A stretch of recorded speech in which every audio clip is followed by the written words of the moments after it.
Selamat datang kembali di channel ini. Sebelum cerita dimulai, pastikan kamu berada di tempat yang nyaman dan paling aman. Karena cerita ini bukan sekedar cerita biasa. Cerita ini kami rangkum dari kejadian yang pernah terjadi. Nama dan tempat sengaja disamarkan, bukan tanpa alasan. Sebelum cerita ini dimulai, satu pesan kecil. Jika kamu mendengar sesuatu yang aneh di akhir video, bukan berarti itu kebetulan. Waspadalah. Mari kita mulai ceritanya. Terima kasih sudah menemani cerita malam ini. Jangan lupa like dan subscribe, karena di channel ini cerita horor tidak pernah benar-benar berakhir. Sampai jumpa di cerita selanjutnya.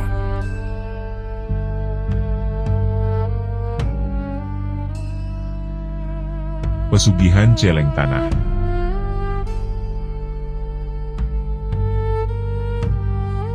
Prolog, Tanah yang Menagih Janji. Di ujung timur Jawa Timur, ada sebuah desa yang tak pernah benar-benar terang. Kabutnya tidak seperti kabut biasa. Ia menggantung rendah, menempel di tanah, seolah enggan pergi walau matahari naik tinggi. Orang-orang tua dulu berbisik bahwa kabut itu bukan sekadar uap air. Itu adalah napas. Napas makhluk lama yang pernah diberi makan darah. Mereka menyebutnya pelan, napas selemasing durung rampung. Tak ada yang berani ke hutan jati di timur desa setelah maghrib. Tanah di sana lebih gelap, lebih basah, lebih dingin. Anjing-anjing selalu melolong jika melewatinya. Burung hantu diam, seolah tak mau bersuara. Dan pada suatu malam bulan mati, tanah di ladang lama kembali retak. Retakan itu tidak lebar. Hanya cukup untuk mengeluarkan bau lumpur bercampur amis. Namun cukup untuk menandakan satu hal, perjanjian lama mulai bergerak kembali. Bab 1, Bayangan Masa Lalu Pak Suro.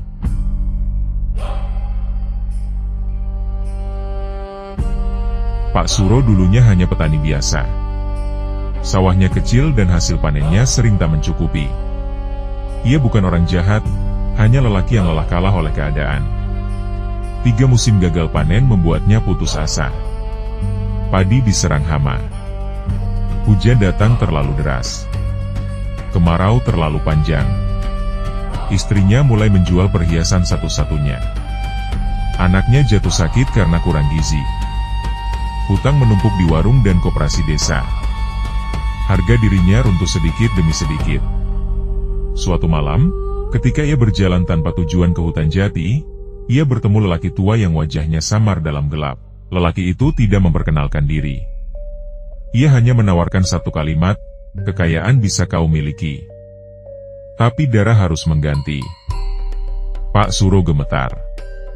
Ia pulang malam itu tanpa menjawab. Namun suara itu terus terngiang. Ketika anaknya makin parah dan istrinya menangis di sudut dapur, ia kembali ke hutan. Pada malam bulan mati, ia menanam kepala celeng hitam di batas ladangnya. Tangannya bergetar saat mengucap sumpah. Tanah yang diinjaknya terasa hangat. Lalu berdenyut kebusukan. Kekayaan datang perlahan setelah malam itu. Tanamannya tumbuh subur meski kemarau panjang. Padi menguning sempurna. Jagung berdiri tinggi. Pak Suro mulai membeli sawah tetangga yang gagal panen. Namun desa tidak ikut makmur. Ayam-ayam ditemukan mati tanpa luka. Kambing kehilangan mata tanpa darah tercecer. Sumur beberapa warga mengering mendadak. Bau tanah basah bercampur amis sering tercium menjelang tengah malam. Sabdo, pemuda desa yang dikenal PK, merasakan ada yang salah. Ia sering bermimpi tentang celeng besar setengah lumpur setengah daging.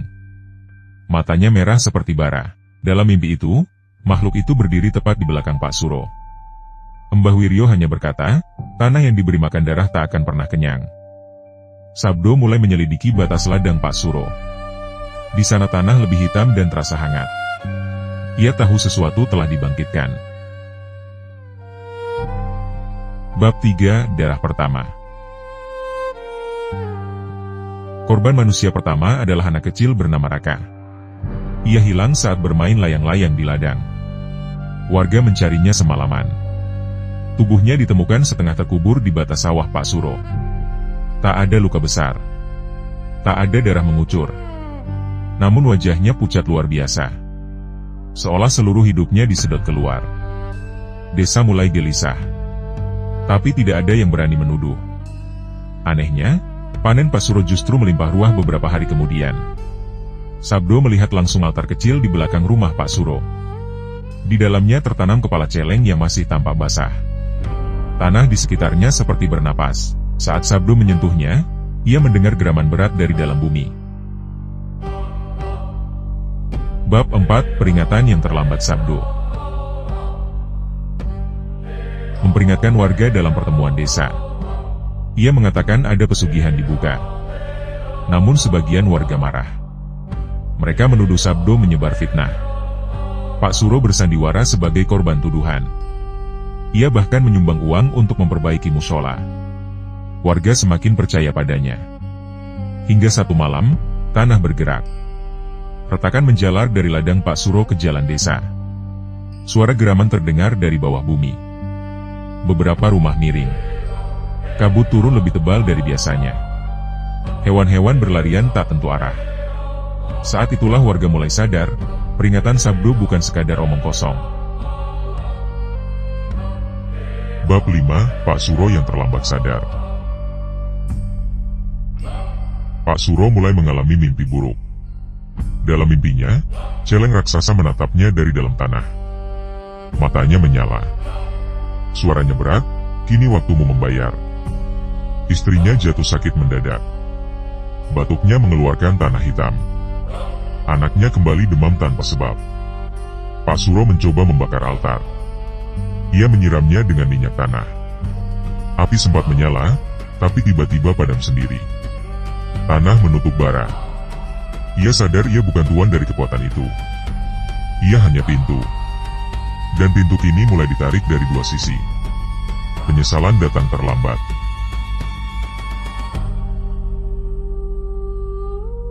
Bab 6, Desa terbelah.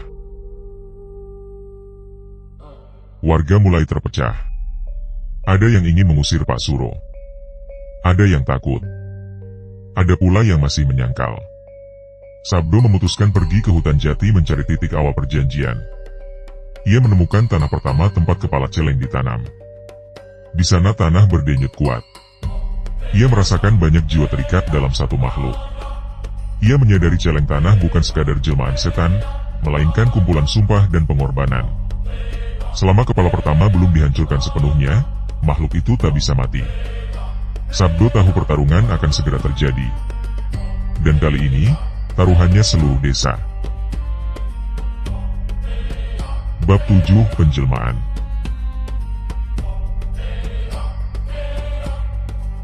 Pada malam bulan mati berikutnya, celeng tanah muncul sepenuhnya. Tubuhnya sebesar kerbau, penuh lumpur bergerak. Dari punggungnya muncul tangan-tangan manusia meronta. Matanya merah menyala. Nafasnya menguapkan bau amis. Setiap langkahnya membuat tanah retak. Warga menyaksikannya dari jauh dengan ketakutan. Sebagian pingsan. Sebagian berdoa. Makhluk itu menuju rumah Pak Suro. Bukan untuk melindungi, tapi untuk menagih. Sabdo berdiri di hadapannya dengan tombak pusaka Mbah Wiri. Bab 8, Pertarungan Tanah dan Darah.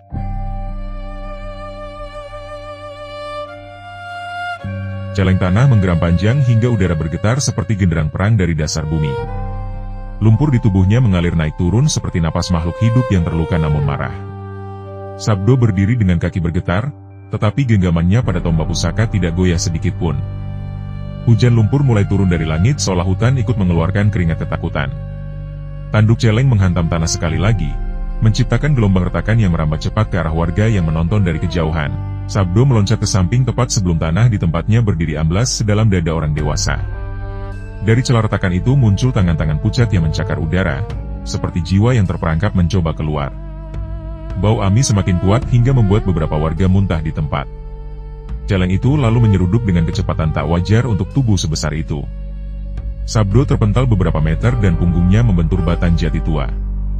Tombak pusaka hampir terlepas, tetapi ia menahannya dengan sisa tenaga. Ia teringat pesan Mbah Wiryo bahwa makhluk itu hidup dari sumpah yang belum diputus. Sabdo sadar ia tidak bisa hanya melawan tubuhnya. Ia harus melawan ikatan perjanjiannya. Saat celeng membuka mulutnya, terlihat rongga hitam berisi bayangan wajah-wajah korban. Dari dalam perut makhluk itu terdengar bisikan, tangisan, dan doa yang belum selesai. Sabdo berdiri kembali meski lututnya gemetar dan darah mengalir dari pelipisnya. Ia menusukkan ujung tombak ke tanah lebih dulu, bukan ke tubuh makhluk itu. Dari dalam tanah muncul cahaya kekuningan yang membentuk lingkaran di sekeliling celeng. Celeng mengamuk, memukul tanah dengan kakinya, mencoba menghancurkan lingkaran tersebut. Lumpur di sekitarnya berubah menjadi pusaran yang berusaha menarik Sabdo masuk. Separuh tubuh Sabdo sempat tenggelam hingga ke pinggang dan ia merasakan dingin seperti ribuan tangan memegang kakinya. Ia hampir menyerah ketika mendengar suara Raka memanggil lirih dari dalam pusaran. Dengan teriakan keras, Sabdo membaca doa yang diajarkan Mbah Wiryo dan mengangkat tombaknya ke arah kepala celeng. Ia lalu menancapkannya tepat di antara kedua mata merah makhluk itu. Cahaya meledak keluar dari titik tersebut, menyilaukan seluruh desa. Tangan-tangan di punggung celeng terbakar satu persatu dan terlepas menjadi asap hitam. Celeng menjerit panjang hingga daun-daun jati berguguran. Namun meski tubuhnya retak dan berasap, makhluk itu tidak hancur sepenuhnya. Dari retakan kepalanya terdengar suara berat yang bukan suara hewan. Suara itu berkata bahwa darah belum dibayar lunas. Sabdo akhirnya mengerti, sumber kekuatan makhluk itu bukan di tubuhnya, melainkan pada Pak Suro sebagai pengikat sumpah. Tanpa pengorbanan yang setara, celeng itu akan selalu bangkit kembali. Bab 9, Pengorbanan Pak Suro. Pak Suro menyaksikan semua dari depan rumahnya dengan tubuh gemetar dan mata merah karena kurang tidur berhari-hari. Ia melihat celeng yang dulu ia bangkitkan kini berdiri seperti raja yang marah menuntut upeti. Istrinya terbaring di dalam rumah, batuknya semakin parah dan dari mulutnya keluar serpihan tanah hitam yang berbau lumpur kuburan. Anaknya menjerit demam sambil menyebut nama ayahnya berkali-kali. Ketika celeng menoleh ke arahnya, Pak Suro merasakan dadanya seperti dicengkeram tangan raksasa dari dalam. Ia sadar seluruh kekayaan yang ia nikmati hanyalah pinjaman berbunga darah. Sabdo berteriak memanggilnya dan memintanya keluar sebelum lebih banyak korban jatuh. Dengan langkah terseret, Pak Suro berjalan ke tengah retakan tanah. Warga membuka jalan dengan wajah campuran antara marah dan takut. Pak Suro berlutut di hadapan celeng itu tanpa daya. Ia mengakui di depan semua orang bahwa ia telah menanam kepala celeng dan mengucap sumpah di malam bulan mati. Ia mengaku memilih kekayaan di atas nyawa orang lain. Tangisnya pecah, namun tanah tetap berdenyut tanpa belas kasihan. Ia lalu berdiri perlahan dan berkata bahwa ia akan mencabut sumpahnya dengan darahnya sendiri. Sabdo memperingatkannya bahwa pengorbanan itu berarti kematian nyata, bukan sekadar ritual kosong.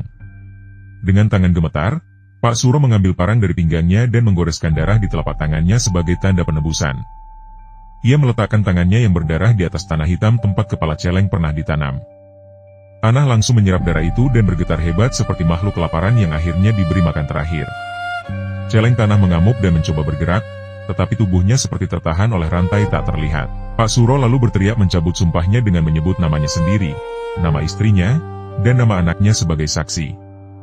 Ia memohon agar semua ikatan dihentikan dan seluruh balasan ditimpakan kepadanya saja. Tanah retak lebih lebar dan api merah menyala dari dalam celahnya. Angin berputar kencang, menarik pakaian dan rambut warga ke arah pusat retakan. Celeng menjerit keras ketika tubuh Pak Suro mulai tersedot perlahan ke dalam tanah. Wajahnya bukan lagi penuh ketakutan, melainkan pasrah yang pahit. Ia tidak melawan ketika tanah menelan kakinya, pinggangnya, hingga dadanya. Sebelum tubuhnya hilang sepenuhnya, ia berteriak meminta maaf kepada anak dan istrinya. Dalam ledakan cahaya merah, kepala celeng di altar belakang rumahnya hancur menjadi abu. Tubuh makhluk raksasa itu retak lalu ambruk menjadi lumpur tak bernyawa. Tanah perlahan menutup kembali, menyisakan bekas hangus dan bau darah yang samar. Keheningan jatuh seperti kain kafan yang menutup seluruh desa. Epilog, napas yang tak pernah benar-benar pergi. Beberapa bulan setelah pengorbanan itu, desa memang terlihat lebih tenang. Sawah kembali hijau biasa. Tidak terlalu subur. Tidak terlalu buruk. Kabut masih turun, tetapi tidak setebal dulu. Orang-orang mulai berani tertawa lagi di warung kopi. Anak-anak kembali bermain, meski tak ada yang berani mendekati batas hutan jati. Namun tanah tidak pernah benar-benar lupa. Pada malam bulan mati berikutnya, angin datang tanpa suara. Tidak ada desau daun. Tidak ada suara jangkrik. Sunyi yang terlalu utuh. Seolah sesuatu sedang menahan napas. Seorang bocah bernama Ilham terbangun karena ingin buang air kecil. Dari jendela bambu kamarnya, ia melihat sesuatu bergerak di bekas ladang Pak Suro. Awalnya ia mengira itu anjing. Kecil, punggungnya gelap. Namun makhluk itu menggali dengan cara yang aneh. Tanah di sekitarnya tidak berhamburan. Tanah itu membuka diri. Ilham menyipitkan mata. Dalam gelap ia melihat sepasang titik merah kecil. Titik itu. Terima kasih sudah menemani cerita malam ini. Jangan lupa like dan subscribe, karena di channel ini cerita horor tidak pernah benar-benar berakhir. Sampai jumpa di cerita selanjutnya.